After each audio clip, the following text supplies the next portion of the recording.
It is an honor to be here at the Lay Center in this city, which, like Jerusalem, is a place of pilgrimage and paradox, a place where the eternal and the immediate sit side by side.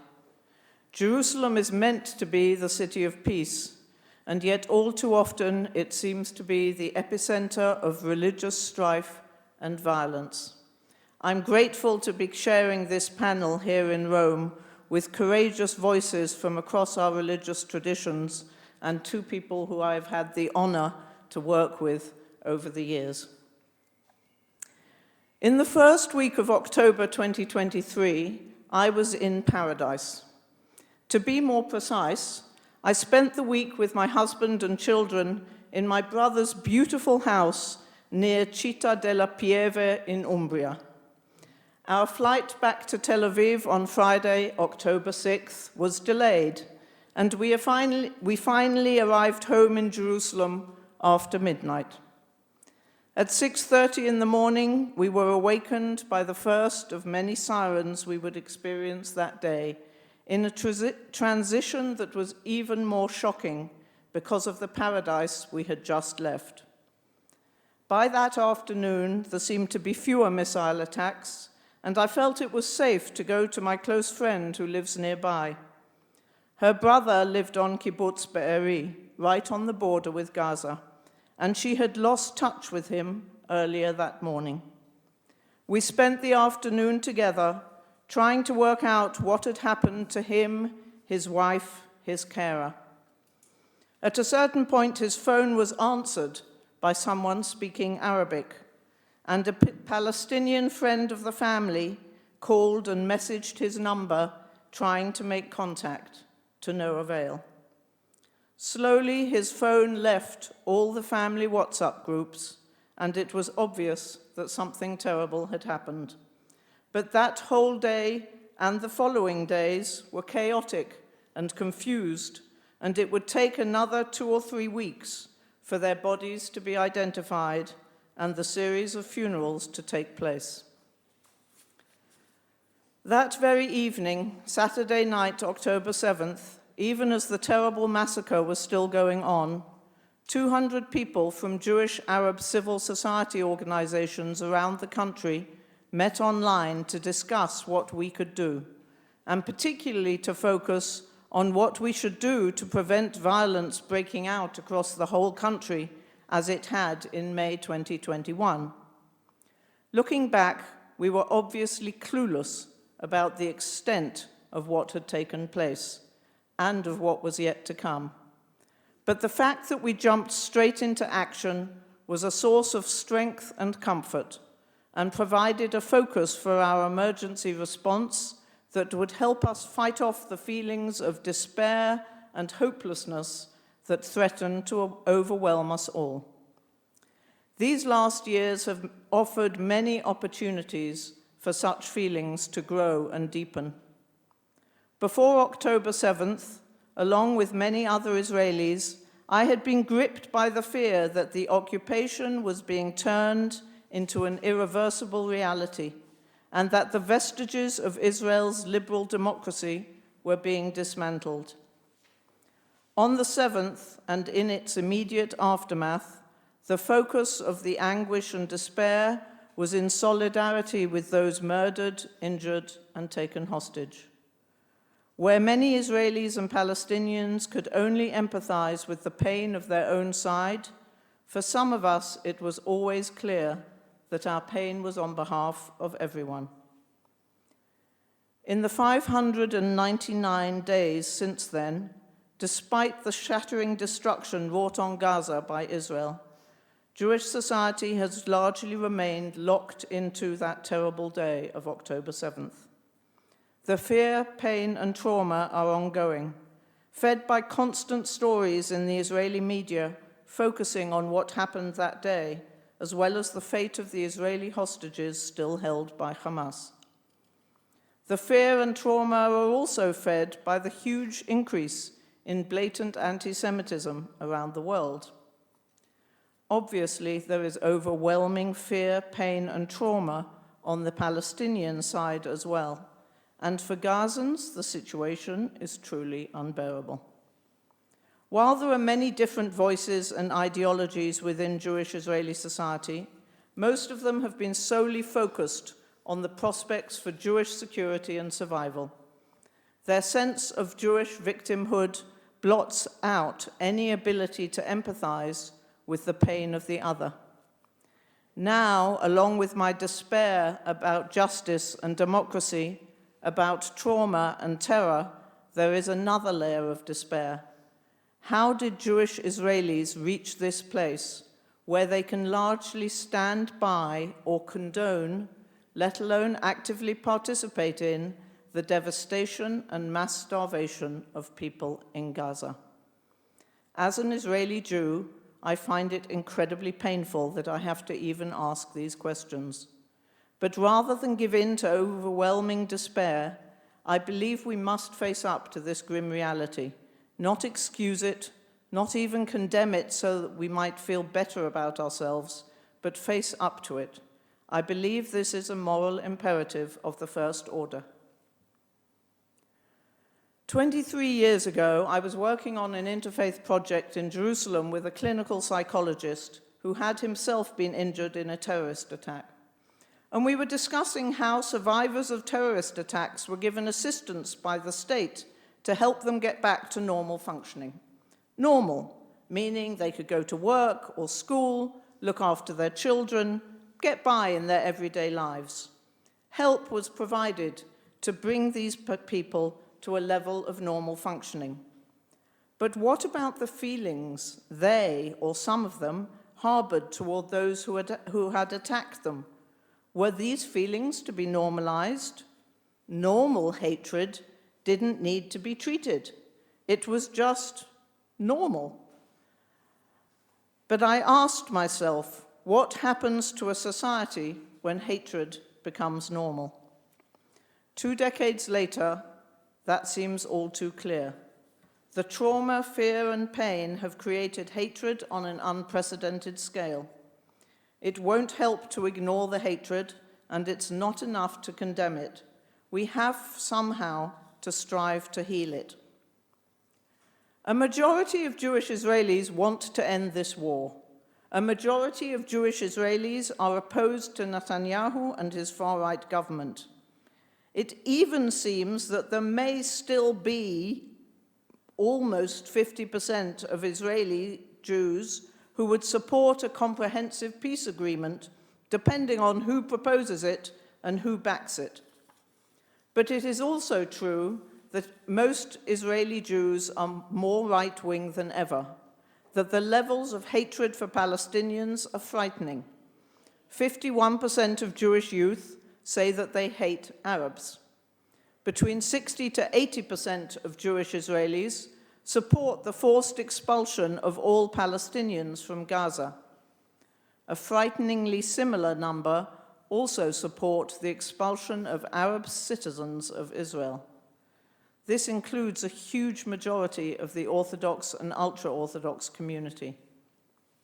So how do we find hope in this terrible situation? Is hope even a relevant concept, given how bleak everything seems? There have been many times over the past months when it has been tempting to give in to despair. At a particularly low moment, I attended a talk given by Mahmoud Muna, whose cousin and uncle had just been arrested for selling books about the conflict at the educational bookshop. He suggested that hopelessness is a luxury that only the privileged can afford. Now, I'm not sure that's right. I don't know if we can say such a thing about Gazan families fleeing from place to place in a futile attempt to escape Israeli bombing. Surely they are entitled to feel hopeless. And Gazans who have lost so many family members, it is difficult to keep count. How do they find hope? But Muna also quoted Edward Said, who said that where cruelty and injustice are concerned, hopelessness is submission, which is immoral. Putting these two ideas together was a wake-up call for me. I could not allow myself to give up, to give in to hopelessness, to helplessness. As a person of privilege, I felt and continue to feel a moral duty to keep on going, to refuse to give in to despair, to continue to do whatever I can to change the situation for the better.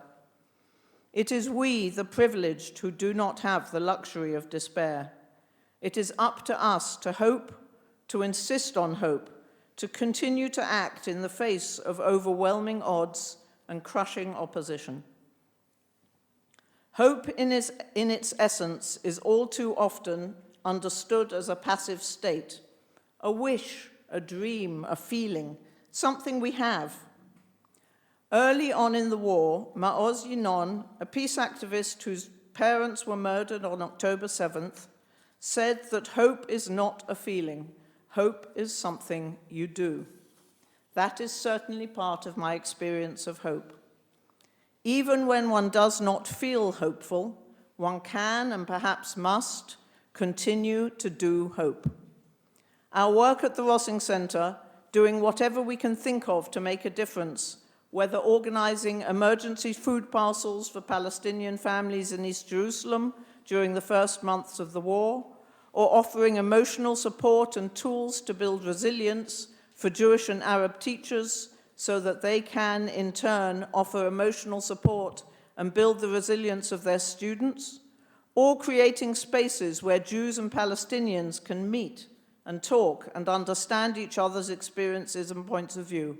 All these were and are acts of hope. Now, almost 20 months into this terrible war, we have to continue to act. Peace will not happen by itself. The Israeli education system has been hijacked by the messianic right to teach Jewish supremacy. Israeli children have been educated to hate. That is what we must change. The education system needs to teach peace as seriously as it teaches maths. Peace education has been neglected, marginalized, and sometimes even banned from Israeli schools. This must change if we are to have any hope of a better future. It is not a quick fix. It will take years and decades of hard work, but change it we must, because the reality is that Jews and Palestinians have to learn to live together, so we have to teach them. The Rossing Centre is working systemically in the education system. We work with school principals to build comprehensive work plans for peace education in their schools, to take peace education as seriously as maths and sciences. We train the teachers to implement the peace education. We provide curricula for the children. We are part of a coalition of organizations working together, coordinating our work to be more effective, working alongside a few partners from the Ministry of Education, constantly testing and refining our methods for maximum impact. There is a saying sometimes attributed to St. Augustine. No doubt you can tell me if it's true or not. Hope has two beautiful daughters. Their names are anger and courage. Anger at the way things are, and courage to see that they do not remain as they are. But was he, or whoever originally said this, right? Are anger and courage the daughters of hope, or are they perhaps the mothers of hope? Rage can be a positive response to the injustices and suffering we witness in the world. It is an emotional reaction to the gap between the world as it is and the world as it should be. Rage can be destructive, but it can also serve as a catalyst for change. It is a recognition that something is deeply wrong and a refusal to accept the status quo. In this sense, anger can be seen as the mother of hope, the spark that ignites the flame of determination that can, in turn, nurture hope within us. Sometimes, as the book of Ecclesiastes says, Tov kaas mischok, anger is better than lightheartedness. Yet rage alone is not enough. Rage without direction, without purpose, can consume us and lead to hatred and despair. This is where courage comes in. Courage is the strength to act in the face of fear and uncertainty. It is the determination to pursue what is right, even when the odds are against us. Courage can transform rage into constructive action. It gives us the fortitude to resist injustice and to work towards a better future. Thus, courage, too, can be seen as the mother of hope, the vessel that carries hope forward. Rebecca Solnit says that hope locates itself in the premises that we don't know what will happen, and in the spaciousness of uncertainty is room to act.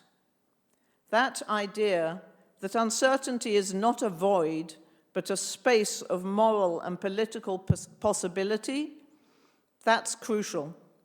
We often think we need certainty in order to act, but Solnit reminds us the unknown is where action becomes meaningful. If the outcome were assured, there'd be no need for hope. But because we don't know, because history is not finished, we are free, indeed obligated, to intervene. In Hebrew, the word for hope, tikva, can be understood in two ways. The first is as a line, a thread that reaches out and pulls us towards the future, that unknown future that Solnit refers to. We must catch that thread, that delicate, fragile thread, and use it to pull us into a better tomorrow. But the word tikva is also associated with the word for a pool of water, a mikvah. Hope is also a gathering of the sacred water we need to nourish life itself. At the Rossing Center, we've developed methodologies that in some ways reflect these two meanings of the word tikva. Over the course of the last 15 years, spurred on by the conversation I had almost 25 years ago, we have developed our Healing Hatred methodology, an approach to interreligious dialogue based on tools of spiritual care applied to the conflict. This methodology puts trauma at its very core and has enabled us to continue the dialogue even after October 7th, when in so many places around the world, dialogue has broken down and people are unable to talk to each other. The staff and associates of the Rossing Center, Jews, Christians and Muslims, Israelis and Palestinians, and the methods we have developed have in many ways served as our mikvah, our sacred pool, giving us all strength and determination to carry on working together. We know that Israelis and Palestinians can live together, work together, talk to each other, work out their differences, because we do it ourselves.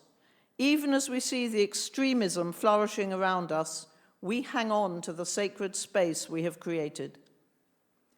Another approach we use reflects the tikva that is a fragile thread reaching into the future. Non-linear thinking reminds us that rather than look to the past for how to act, we should look into the future we want to see and then act to make it possible. Too often we base our actions and reactions on past experience, but if we can heal the past, then perhaps we can act in the present to pull ourselves forward along that fragile thread of hope. In contrast to the chilling statistics attributing to the spread of hatred I mentioned before, there are also more encouraging findings. One recent survey found that 2/3 of Israeli youth, both Arabs and Jews, would like there to be better relations between the two national groups.